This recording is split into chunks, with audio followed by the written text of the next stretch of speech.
नाजरीन आदाब, मुंसिफ टीम में आपका खैर मकदम है। आप देख रहे हैं दक्षिण भारत न्यूज। सबसे पहले नजर डालते हैं हेडलाइंस पर। सुर्खियों को पेश करने में ताउन किया है डॉक्टर ऑर्थो ऑयल के साथ साथ डॉक्टर ऑर्थो कैप्सूल्स साथ लेना ना भूलें। अमरावती तरक्याती मंसूबों में तेजी लाने की हिदायत, वजीर आला चंद्रबाबू नायडू ने बरवक्त तकमील पर दिया जोर।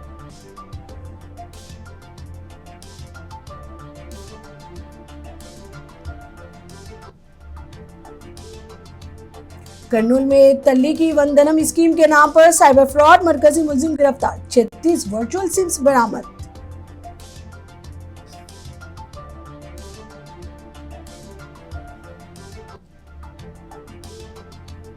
दिल्ली में तेलंगाना कांग्रेस की अहम मीटिंग, बल्दियाती इंतखाबात की हिकमत अमली पर किया गया तबादला ख्याल, वजीर आला, रियासती वज़रा और दिगर ने की शिरकत।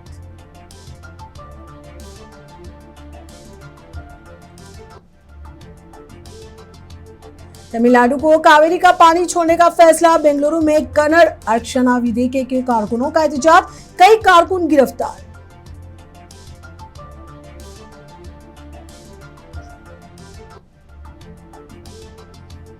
केरला में बदउनवानी के खिलाफ प्रोजेक्ट जीरो का आगाज, वजीर दाखिला रमेश ने किया इफ्तिताह।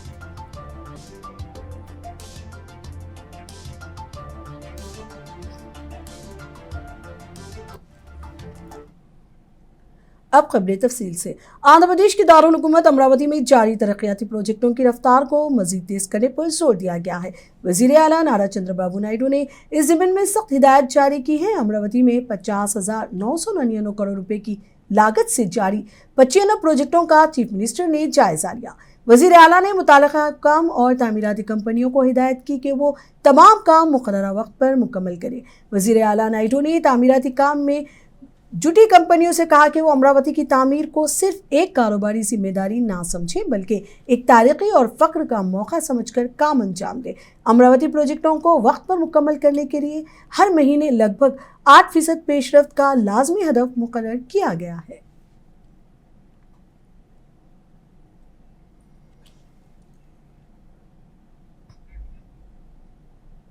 आंध्र प्रदेश के जिले अनंतपुर के अर्बन हल्के के एमएलए डी प्रसाद ने कहा है कि गुज़िश्ता 5 साल तुगलक तर्ज हुक्मरानी ने रियासत को 20 साल पीछे धकेल दिया। शहर के सूर्यानगर इलाके में घर घर इत्तेहाद हुकूमत मुहिम के दौरान अवाम से खिताब के दौरान ये बात कही। इस मौके पर मुकामी रहनुमाओं और कारकुनों ने एमएलए का इस्तकबाल किया।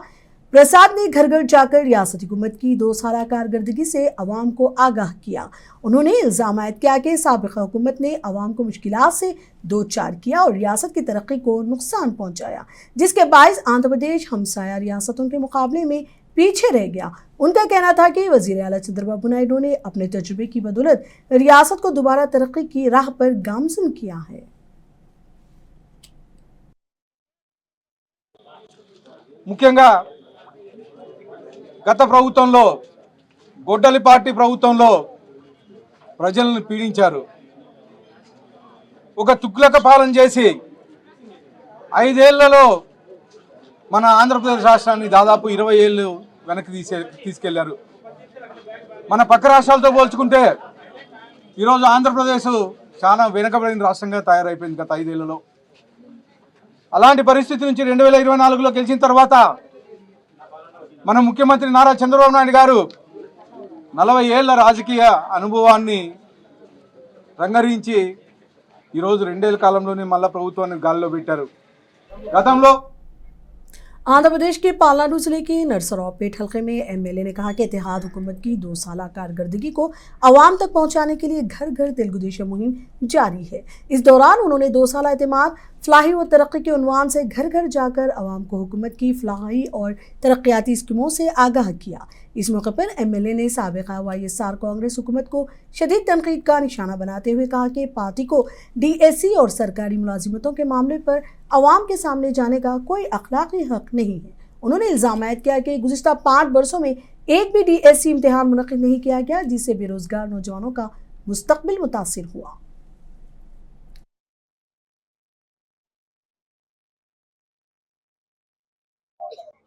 ఏదైతే మనం ఇచ్చిన హామీల ప్రకారం మన ప్రీతం నేత నారా చంద్రబాబు నాయుడు గారు మరి డిప్యూటీ సీఎం పవన్ కళ్యాణ్ ఆధ్వర్యంలో ప్రతి గడపకి వెళ్తున్నాము. ఇప్పుడైతే నర్సాపేట పట్టణంలో 32వ ward Shri Vignan English medium స్కూల్లో ఉన్నాం.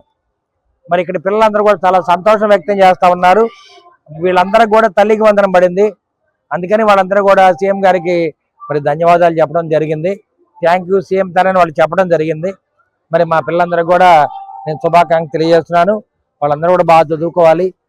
మొన్న ఒక అమ్మాయి కూడా పాపం ఈ తల్లికి వందనం కార్యక్రమంలో నేను బాగా చదువుకుంటాను, కలెక్టర్ అవుతా అని చెప్పి సీఎం గారికి హామీ ఇచ్చి మరి అనుకోని రీతిలో అమ్మాయి ఏదో ప్రాబ్లమ్స్ ఇరుక్కుపోయింది. आंध्र प्रदेश के मदनापल्ली शहर के वार्ड नंबर 3 और 4 में तकरीबन 5 करोड़ रुपए की लागत से मुख्तलिफ तरक्याती काम अंजाम देने की मनसूबाबंदी की गई है। ये बात मुकामी MLA शाहजहां बादशाह ने घर घर तेलुगु देशम मुहिम के दौरान कही। MLA शाहजहां बादशाह ने वार्डों में घर घर जाकर अवाम से मुलाकात की और रियासती इत्तेहादी हुकूमत की 2 साल कारकर्दगी, फलाही स्कीमों और तरक्याती इक़दाम से उन्हें आगाह किया। उन्होंने कहा कि अवाम की बुनियादी सहूलियात को बेहतर बनाना हुकूमत की अव्वलीन तरजीह है। 3-4 వార్డులు పర్యటించడం జరిగింది. ఇది రామారావు కాలనీ, చీకలగుట్ట, గౌతమి నగర్, ఇది చాలా డెన్స్ పాపులేషన్, సమస్యలు చాలా ఉన్నాయి ఇక్కడ. అయినా ప్రజలు చాలా మంచిగా చాలా ఎంతో ఆనందంగా స్వాగతించారు. నేను 3-4 వార్డు ప్రజలకు, మా పార్టీ నాయకులకు అందరికీ ప్రత్యేక ధన్యవాదాలు. ఎవరైతే ఇప్పుడు ఈ వార్డులో మళ్ళీ తలకాయల సీనన్న, మళ్ళీ వచ్చింది జాఫరును, ఇంకా రెడ్డి కుమారు, మళ్ళీ మంజు, శివకుమారు, జయరాము, వీళ్ళందరూ చాలా బాగా ప్రోగ్రామింగ్, ఇంకా హరి, అందరూ రామకృష్ణ, అదే మళ్ళీ మా ITDP టీం అంతా, వీళ్ళు మా కాశీ, ప్రభాకర్, వీళ్ళందరూ బాగా, అదేవిధంగా సమర, అదేవిధంగా तेलुगुदेशम पार्टी के नंदियाल जिले के जनरल सेक्रेटरी NMD फिरोज ने YSR कांग्रेस पार्टी की यूथ विंग की जानिब से रियासती वजीर तालीम YT नारा लोकेश के खिलाफ किए गए एहतजाज की सख्त मजम्मत की है। उन्होंने कहा कि इत्तेहाद हुकूमत अवाम से किए गए वादों पर अमल करते हुए रियासत को तरक्की की राह पर गामजन कर रही है, लेकिन इस पेशरफ्त को बर्दाश्त न करते हुए YSR कांग्रेस के रहनुमा बेबुनियाद इल्जामात और झूठे प्रोपेगेंडे का सहारा ले रहे हैं। వైసీపీ వాళ్ళకి ఏం పని పట్ట ఇంకా ఏం లేదు. వీళ్ళకి రాజీనామా, వాళ్ళకి రాజీనామా చేయమనే చెప్తుంటారు. ఎందుకు రీజన్ ఏమో చెప్పరు. ఎందుకంటే ప్రజలు ఇంత సంతోషంగా ఉన్నారు. నారా లోకేష్ బాబు గారు వేరే కంట్రీస్ వెళ్ళి పెద్ద పెద్ద కంపెనీస్ తీసుకొస్తున్నారు. దానికోసం రాజీనామా చేయాలా? దేనికోసం చేయాలా? ప్రతి స్టూడెంట్స్ కి తల్లికి వందనం అనేది మొత్తం ప్రతి ఇంట్లో తెచ్చింది నారా లోకేష్ బాబు గారే. స్కూల్ బ్యాగ్స్ ఇచ్చినారు, స్కూల్ డ్రెస్లు ఇస్తున్నారు, స్కూల్స్ కి డెవలప్మెంట్ చేస్తున్నారు. దేనికోసం చేయాలా అంటే వాళ్ళకి ఇంకా ఏం పని లేదు, ఇంకా ఏం ఇది లేదు, ఏదో ఒక ప్రోగ్రామ్ చేయాలని చేస్తున్నారు. దానికోసం ఏమంత పెద్ద సీరియస్ తీసుకున్న మ్యాటర్ కాదు. ఎందుకంటే ప్రజలకి మనం ఏం చేస్తున్నామని అందరికీ కనిపిస్తుంది. మనం ప్రజల దగ్గర వెళ్తున్నాం, ప్రజల కోసం మనం జవాబాదారీ ఇస్తాము, అంతే తప్ప వాళ్ళు వీళ్ళు చెప్తే ఏమి ఇది కాదు. ఖచ్చితంగా నారా లోకేష్ గారి నాయకత్వంలో ఇంకా ముందు आंध्र प्रदेश के जिला कर्नूल में तल्ली की वंदनम स्कीम से फ़ायदा उठाने वालों को साइबर फ्रॉड का निशाना बनाया गया। साइबर मुजरिमों ने वर्चुअल सिम्स का इस्तेमाल करते हुए भोले भाले शहरियों के बैंक खातों से रकम उड़ा ली। पुलिस ने कर्नूल शहर के मुतासरीन की शिकायत पर कार्रवाई करते हुए तफ्तीश शुरू की और गैंग के अहम मुलजिम को गिरफ्तार कर लिया। पुलिस ने मुलजिम के कब्जे से 36 वर्चुअल सिम्स, मोबाइल फ़ोन्स और दीगर अहम सबूत बरामद किए हैं। इब्तदाई तहकीकात में पता चला है कि गैंग ने करोड़ों रुपए के मुश्तबा मालियाती लेन देन किए हैं। मुलजिमान लोगों को फ़ोन करके उनसे धोखे से OTP हासिल करते थे और जैसे ही हुकूमत की जानिब से स्कीम के पैसे बैंक के खातों में जमा होते उन्हें फौरी तौर पर मुंतकिल कर लेते थे। इस दौरान मीडिया ने कुछ मुतासरीन से बातचीत की।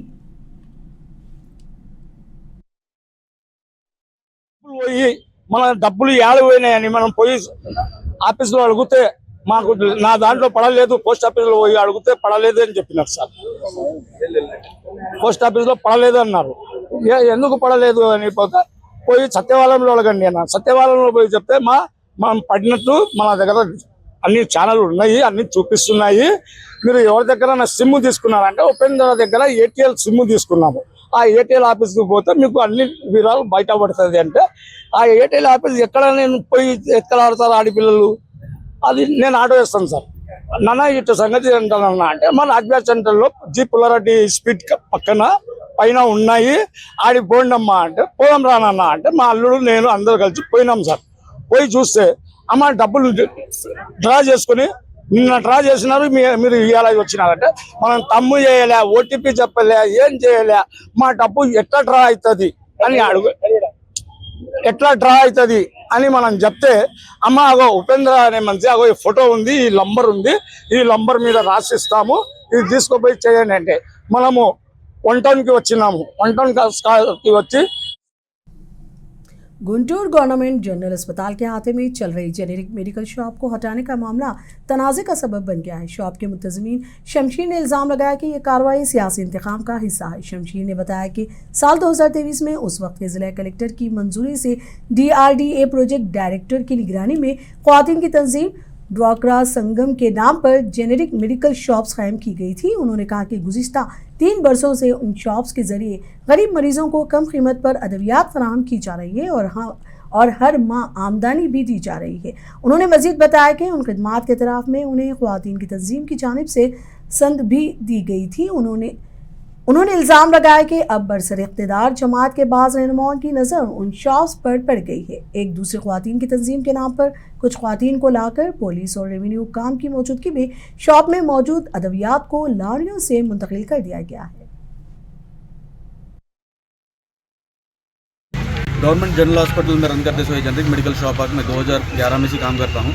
2020 पर एक में मुझे ऐसा एक्सपीरियंस को मैं ड्वाकरा महिला का बच्चा बोल को मेरे को मुझे ऑथराइज्ड पर्सन ना दे मेंटेनेंस दिए। जब से मैं अच्छा मुझे दिए 3 साल को मैं कर को 30 पर 6 लाख प्रॉफिट लेकर आया बोल को, फिर को 2020 पर 4 में गवर्नमेंट बदलने के बाद है, फिर को मेरे को 5 साल रिन्यूअल कर को 2020 पर 9 तक दिए। मैं स्टिल अब तक अभी उन्होंने दिए ना कर लेते आता अभी 60 to 70 लाख तक प्रॉफिट दिया अब तक जिला समय क्या दिए बाद अब हाई हैंडेडली जिला पार्टी ऑफिस में रहता सो ओमकार का तो कैंडिडेट है, उन कैस्ट हैंड्स ही रख ले को, कैस्ट का ये रख ले को, मैं केवलम मुस्लिम को एक मुसलमान को बोल को तू क्या वहाँ करना है बोल को मुझे डायरेक्ट भी पूछा, उन्हें डायरेक्ट वार्निंग भी कराया, उसके वाले के अदमा से ये भी कराया। अब लास्ट का को ये जिला समय क्या वाला उन्हें कंट्रोल में रख ले, उन्हें वास्ते काम करते वाले उन्हें माल नहीं तो भी उन्हें काम करते वाले ले लेगा तो इतने जने काम करते शॉप। ये कोर्ट में ऑलरेडी केस चलता है। 3 तारीख को मामूल कोर्ट का ये है అయితే भी रात ताजा को पुलिस को पैरामेडिकल वाले सुप्पू पुलिस बुलाले ताजा को CA साहब है MRO साहब दोनों सुप्पी नचुका को स्टाक सुप्पी बाजू कर डाल को हम बाहर भी कर डाल को 5 बजे तक का स्टाक सुप्पी ले ले को हम सुप्पू रोड को डाल डाल। स्टाक किसका है? ये सुप्पी हमारा। तुम्हारा स्टाक?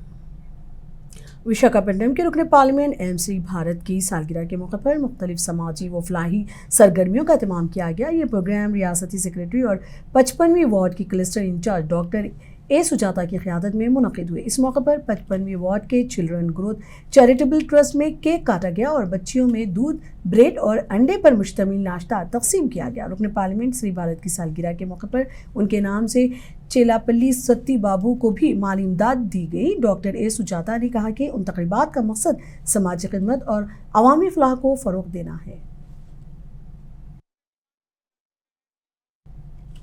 रियासती हुकूमत की जानिब से जारी किए गए GOMS नंबर 396 के खिलाफ डॉक्यूमेंट राइटर्स ने शदीद एहतजाज करते हुए इस हुक्मनामे को फौरी तौर पर वापस लेने का मुतालबा किया है। तंजीम के रहनुमाओं ने रजिस्ट्रेशन खदमात में पब्लिक प्राइवेट पार्टनरशिप मॉडल और मुजवज़ा रजिस्ट्रेशन सर्विस सेंटर्स को भी मुस्तरद करते हुए खबरदार किया कि अगर हुकूमत ने उनके मुतालबात तस्लीम ना किए तो गैर मुअय्यना मुद्दत की पिन डाउन हड़ताल शुरू किया जाएगा।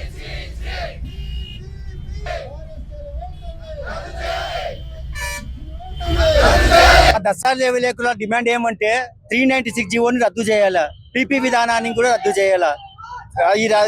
ఈ విధానాన్ని బట్టి దస్తావేజులకు వృత్తి ఉండదు, ప్రజల ఆస్తులకు భద్రత ఉండదు। కావున మేము దస్తావేజు ఎప్పటి నుంచో రాస్తున్నాము, ఇప్పుడు కొత్తగా పీపీ విధానాన్ని తెచ్చి ఈ సేవ కేంద్రంలోకి ఇస్తారంటే మేము ఎట్లా ఒప్పుకుంటాము? అది వీలు కాదు। అది దయవుంచి మా పైన దస్తావేజులో విలేకరులకి లైసెన్సులు ఇప్పించి కొత్త వారికి ఎగ్జామ్ పెట్టి లైసెన్స్ ఇప్పియాలి, పాత వాళ్ళకి రెన్యువల్ చేయాలని నా డిమాండ్। జీవోని రద్దు చేయాలి। 390 मादनापल्ली के जिले सुप्रिंटेंडेंट ऑफ पुलिस ने कहा है कि नौजवानों की जिंदगियों से खेलने वाले मंशियात फरोशों के खिलाफ सख्त तरीन कार्रवाई की जाएगी।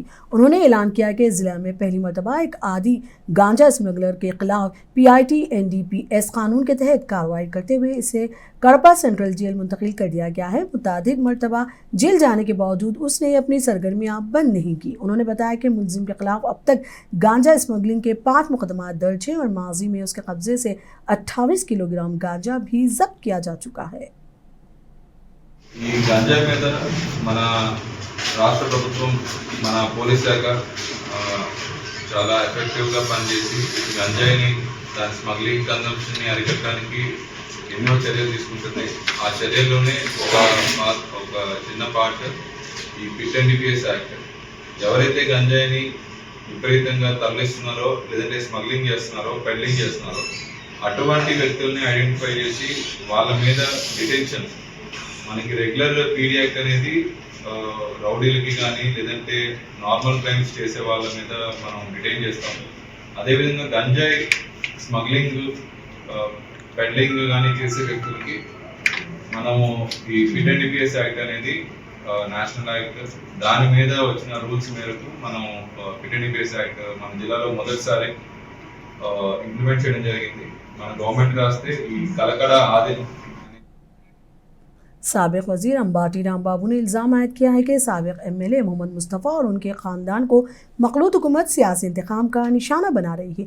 उन्होंने कहा कि तंबाकू की खरीद व फरोख्त के तनाज़े को सियासी रंग देकर मुस्तफ़ा और उनके अहल खाना के खिलाफ अगवा के मुकदमा दर्ज किए गए हैं। मीडिया से गुफ्तगू करते हुए अंबाटी राम बाबू ने दावा किया कि मुस्तफ़ा के बेटे ने तंबाकू से लद्दीलारी के मामले में पुलिस से शिकायत की थी, लेकिन इस पर कार्रवाई नहीं की गई, जबकि दूसरी शिकायत की बुनियाद पर उनके खिलाफ मुकदमा दर्ज कर लिया गया। ముస్తఫా గారు వ్యాపారం చేస్తారు. ఆయన జరిగిన విషయాన్ని మీకు నేను వివరిస్తాను. నాకు తెలిసిన సమాచారం మేరకు ఇంకా చాలా సమాచారం తెలియాలి. ముస్తఫా గారు కూడా అందుబాటులో లేడు, కానీ కొన్ని విషయాలు నేను తెలుసుకున్నాను. ఆయన మీద కేసు పెట్టారు, ఆయన కుమారుడి మీద కేసు పెట్టారు, కొంతమంది అరెస్ట్ చేశారు. చాలా పెద్ద విపరీతమైన కేసు పెట్టారు, ఎక్స్ట్రాషన్ కేసు పెట్టారు, కిడ్నాప్ కేసు పెట్టారు. అంటే బెయిల్ రాకుండా చేసేందుకు ఏ విధమైనటువంటి కేసు పెట్టారో ఆ విధమైన కేసు పెట్టారు. దీనిలో విషయం ఏంటంటే సూర్యచంద్రరావు, కదిరి సూర్యచంద్రరావు అసోసియేట్స్ ప్రొప్రైటర్స్ అనే ఒక సంస్థ సూర్యచంద్రరావు గారు ఉన్నారు కొయ్యలగూడెంలో. ఆయన పొగాకు రైతుల దగ్గర నుంచి కొని అమ్ముతూ ఉంటాడు. జనరల్గా ముస్తఫా గారు పొగాకు కొనే వ్యాపారం. ఈ సూర్యచంద్రరావు దగ్గర పొగాకు కొంటూ వస్తున్నాడు. ఈ మధ్యకాలంలో ఆయనకి 36 లక్షల రూపాయలు అడ్వాన్స్ ఇచ్చారు. అది కుమారుడు.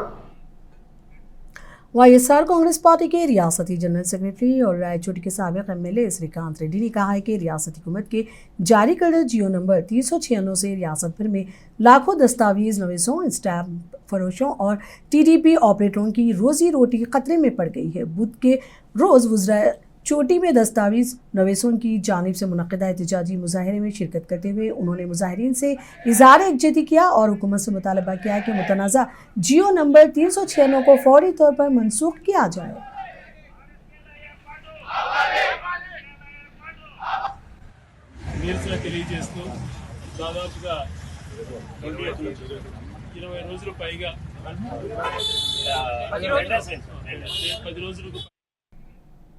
YSR कांग्रेस पार्टी के सीनियर रहनुमा A सुरेश ने रियासत में टीचर्स की भर्ती के लिए DSC के अमल में पेपर लीक का इल्ज़ाम आयद किया है। उन्होंने इस मामले में वज़ीर तालीम नारा लोकेश को खुले मुनाजरे का चैलेंज दिया है। Challenging, but it's not coming out for open debate or discussion. This is the second time we have countered this challenge. Today, as a former education minister, I am also challenging that Mr. Lokesh Babu, if you have faith. Delhi में तेलंगाना कांग्रेस की अहम meeting हुई। रियासत में आइंदा होने वाले local bodies के इंतखाबात में शानदार कामयाबी हासिल करने की हिकमत अमली, पार्टी के तंजीमी ढांचे की मजबूती और रियासत की ताज़ा तरीन सियासी सूरत हाल पर तफसीली तबादला ख्याल किया गया। ऑल इंडिया कांग्रेस कमेटी के नए दफ्तर इंदिरा भवन में ये अहम इजलास मुनक़िद किया गया था। इस दौरान तेलंगाना कांग्रेस के लीडरों ने रियासत में अपनी सियासी और तंजीमी हिकमत अमली को हतमी शक्ल दी। तेलंगाना कांग्रेस उमूर के इंचार्ज मीनाक्षी नटराजन की सदारत में ये इजलास मुनक़िद हुआ, जिसमें रियासत की आला सियासी क़यादत ने हिस्सा लिया। इजलास में वज़ीर आला रेवंत रेड्डी, नायब वज़ीर आला भट्टी विक्रमार्का और तेलंगाना प्रदेश कांग्रेस कमेटी के सदर महेश कुमार गौड़ के अलावा रियासत के सीनियर वुज़रा उत्तम कुमार रेड्डी, सिताक्का CWC अरकान, दामोदर राज नरसिम्हा, वंशी चंद्र रेड्डी और दिगर सीनियर रहनुमा मौजूद थे।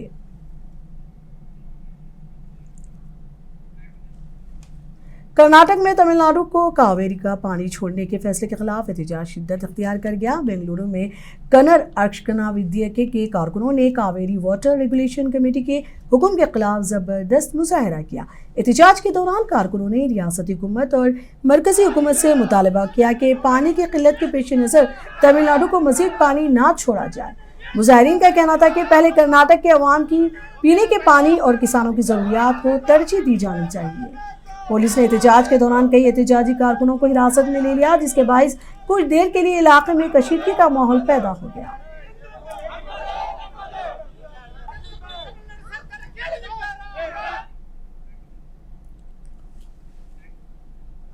कर्नाटक हुकूमत ने कावेरी आबी तनाज़े पर कावेरी वाटर मैनेजमेंट अथॉरिटी से रुजू करने का फैसला किया है। रियासती हुकूमत कावेरी वाटर रेगुलेशन कमेटी के इस हुक्म के खिलाफ अपील दायर करेगी, जिसमें कर्नाटक को तमिलनाडु के लिए रोजाना 3500 क्यूसिक पानी 15 दिन तक छोड़ने की हिदायत दी गई है। रियासती वजीर ने ये बात कही।